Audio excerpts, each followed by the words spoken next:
আসসালামু আলাইকুম। আশা করি সবাই আছেন। প্রিয় দেশবাসী যারা আপনারা দেখছেন এবং সাংবাদিক বন্ধুগণ, বরাবরের মতোই আপনাদের মাধ্যমে আমাদের দলের আত্মপ্রকাশ থেকে শুরু করে দলের বিভিন্ন প্রক্রিয়ায় আপনারা সরাসরি ছিলেন, দেখেছেন। আমরা স্বচ্ছ প্রক্রিয়ায় বাংলাদেশের ডেমোক্রেটিক যে প্রসেস সেটাকে আপনাদের সামনে তুলে ধরতে, সেখানে আমরা দেখেছিলাম যে যদি কেউ মগবাজার বা গুলশানে হাজিরা দেয় তাহলে তার নমিনেশন বা সিট কনফার্ম হয়ে যায়। আমরা সেই প্রক্রিয়ার দিকে এগোইনি। আমরা বলেছি যে তোমার বংশ পরিচয় কয়েকটা নির্দিষ্ট ফ্যামিলির যদি না হয় তাহলে তুমি ইলেকশন করতে পারবা, এবং সেই জন্য অফলাইন এবং অনলাইনে আমরা পুরো বাংলাদেশ থেকে সবাইকে আহ্বান করেছি। করার পরে যেটা হয়েছে, লোয়ার মিডল ক্লাস থেকে আপার ক্লাস পর্যন্ত সবাই অ্যাপ্লাই করেছে, সবাই আমাদের সাথে মত বিনিময় করেছে।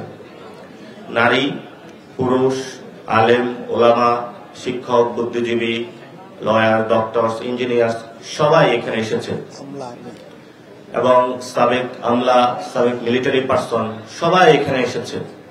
সবাই উৎসাহ উদ্দীপনার মধ্য দিয়ে জানান দিয়েছে যে আমি মগবাজার এবং গুলশান একটি রুমে হাজিরা না দিয়ে আমি জনতার কাতারে হাজিরা দিয়েছি এবং আমরা সংসদে যেতে চাই। এবং শাপলাকলির প্রতি মানুষের যে আস্থা, বিশ্বাস, সেটা আমরা এই সময় আপনারা দেখতে পাচ্ছেন অনেক বেশি আরো মানুষের মধ্যে বাড়ছে। এবং অনেকে আমাদেরকে জিজ্ঞেস করে যে স্বল্প সময়ে কখন আমরা শোডাউন দিব। তো আমরা হলো শোডাউন তো আসলে হুন্ডা বা গাড়ি বহর এগুলো নিয়ে দিতে চাই না। গত 24 অগাস্টের 5 তারিখে পুরো বাংলাদেশের মানুষ সংস্কার এবং নতুন রাজনীতির পক্ষে ঢাকা শহর থেকে শুরু করে পুরো বাংলাদেশে শোডাউন দিয়ে দিয়েছে। ফলত অনেকে এখন ডেটা ক্যালকুলেশন যেগুলোতে এসেছে, এখনো মানুষ কাকে ভোট দিবে এটা ডিসাইড করে নাই। অর্থাৎ তারা অপেক্ষায় আছে কখন শাপলাকলি আসবে এবং সেই শাপলাকলিকে তারা জয়যুক্ত করবে। এবং আমরা 2 দিনে যেটা করেছি, প্রত্যেক পার্সনের সাথে 1-to-1 কথা বলেছি এবং এটা ইনশিওর করার চেষ্টা চালিয়েছি যে যাতে কেউ 24 ইলেকশন করেছে এমন কেউ নমিনেশন না পায়। জাতীয় পার্টি, আওয়ামী লীগ করেছে এমন কোন ব্যক্তি নমিনেশন না পায়। চাঁদাবাজি, সন্ত্রাসী, আইন শৃঙ্খলা থেকে শুরু করে বিভিন্ন ক্রিমিনাল অ্যাক্টিভিটিস সাথে জড়িত ছিল এমন মানুষগুলো যাতে এখানে নমিনেশন না পায়। এবং আমাদের একটা ডেডিকেটেড টিম ছিল যারা এই বিষয়গুলো নিশ্চয়তা বিধান করেছে। বাংলাদেশে একটি রাজনৈতিক সংকট যাচ্ছে এবং সাথে সাথে আমরা শুনেছি বেগম খালেদা জিয়া অসুস্থ। আমরা তার সুস্থতা কামনা করি।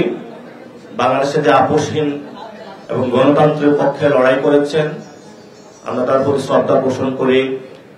সাথে সাথে আমরা একটা বিবৃতি দেখেছিলাম, জামায়াত ইসলামী বলেছে যে যাতে বাইকের যে শোডাউন, হুন্ডার যে শোডাউন সেটা বন্ধ করে, কিন্তু ততদিনে তারা পুরো বাংলাদেশে শোডাউন দিয়ে দিয়েছে।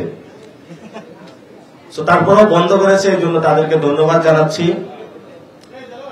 সাথে সাথে আমাদের এই যে পুরো বাংলাদেশে একটা ভূমিকম্পের আতঙ্কের পরিস্থিতি সৃষ্টি হয়েছে, সরকার এই বিষয়টি খুব সুন্দরভাবে হ্যান্ডেল করেছে এবং তারা একটার পর একটা পদক্ষেপ নিচ্ছে। আমরা সরকারকে বলবো, আমরা আসলে কোন সময় ভবন হেলে মারা যাই এই নিশ্চয়তা আসলে ঢাকা শহরে নাই। এই জন্য আপনারা একটু প্রিকশনলি মানুষকে জানাবেন। এখন সায়েন্সের যুগ, কখন ভূমিকম্প হবে বা নিরাপত্তা বিধান, জনসচেতনতা প্রচার করা টেলিভিশন মিডিয়াগুলোর মাধ্যমে, এগুলো আমরা এখনো সরকার থেকে পাইনি। ফলত এই জায়গায় আমাদের উদ্বেগের জায়গা রয়েছে এবং ভবিষ্যৎ বাংলাদেশে আমরা একটি সুন্দর, ক্রেডিবল, গণতান্ত্রিক পরিবেশ নিশ্চিত করতে চাই। আপনারা জানেন দেবিদ্বারে আমাদের যে হাসনাত আব্দুল্লাহ গণ অভ্যুত্থানের অন্যতম নায়ক, তার বংশ পরিচয় নিয়ে বিএনপির একজন ক্যান্ডিডেট কথা বলেছে। তো যাদের বংশ পরিচয় চাঁদাবাজি, যাদের বংশ পরিচয় সন্ত্রাস, যাদের বংশের সাথে লেগে রয়েছে দুর্নীতি, তারা আবার আমাদেরকে জিজ্ঞেস করে আমাদের বংশ পরিচয়। আমাদের বংশ পরিচয় তাদেরকে জানানোর জন্য স্পষ্ট বলছি, এই শীতের রাতে চাদর নামিয়ে একটু কান খুলে রাখুন। আমাদের বংশ পরিচয়, আমরা বাংলাদেশে একটি সংস্কারের বংশ চাই। আমাদের বংশ পরিচয় হলো এমন একটি বংশ যারা বাংলাদেশে চাঁদাবাজি চায় না। আমাদের বংশ পরিচয় হলো তারা বাংলাদেশে যারা দুর্নীতি চায় না।